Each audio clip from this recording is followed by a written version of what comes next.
If you're building out a report that takes a lot of advantage of drill through and bookmarking to make your report highly interactive and change things around as your users interact, you're probably wanting a more app-like experience for your reports.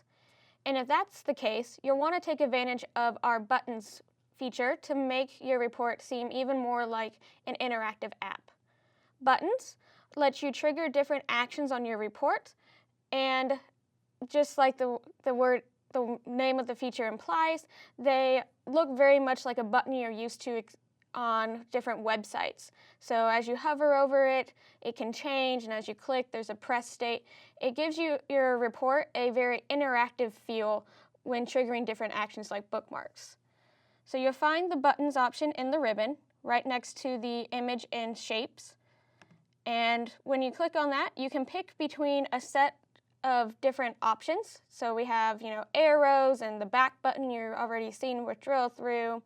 We have an icon meant for bookmarking to let your users know, hey, this button's going to trigger a bookmark. Or you could just insert a blank button and type in text.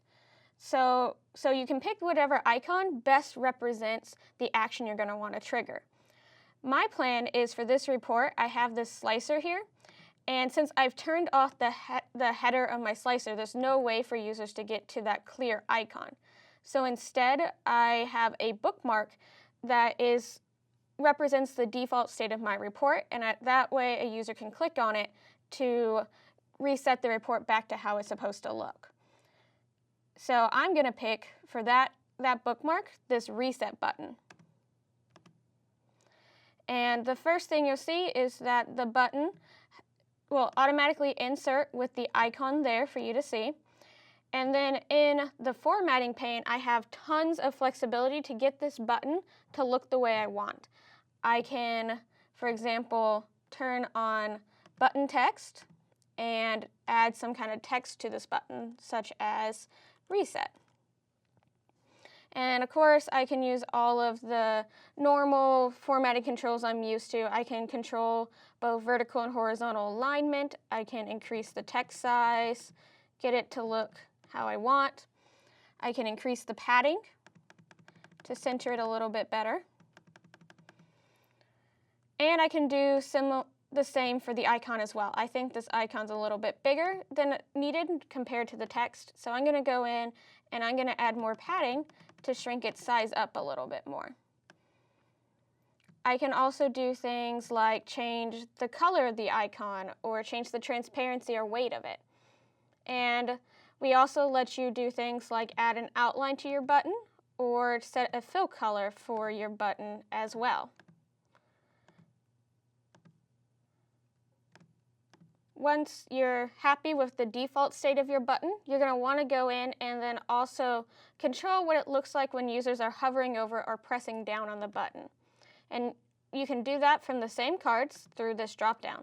So you were, by default, editing the default non-interactive state of the button, but now I'm going to go in and on hover for the button text, I want it to change to this purple color. And I'm going to want to do the same thing for the icon as well. I can also go in if I want and modify the selected state, but I'm not going to do that. And whenever you don't change the hover selected state, they will take the same settings as you would see for the default state of your button.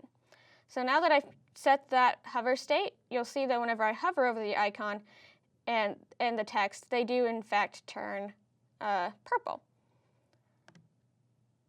Now what I need to do is I need to link this button to a specific action. So I can do that from the Actions card. So I'm going to turn that on, and then I can pick the type of action I want. And these are going to be the same types of actions that you've already seen being able to be tied to images and shapes. So I'm going to go ahead and pick bookmarking for this, and I'm going to pick that bookmark I've already made that resets my page back to its non-filtered state. Now, whenever a user goes and changes the filters, does a cross highlight, any of that kind of stuff, they can just click on this button and the whole report's going to be reset back to my default state. And as with images and shapes, whenever they are being clicked on in edit mode, you'll need to control click to trigger the action. But once this is saved and published to the service and someone is consuming this report in reading mode, all they have to do is click on that button to trigger the action. So this is a really nice interactive feature that can really take your reports to the next level when you're going for that app-like experience.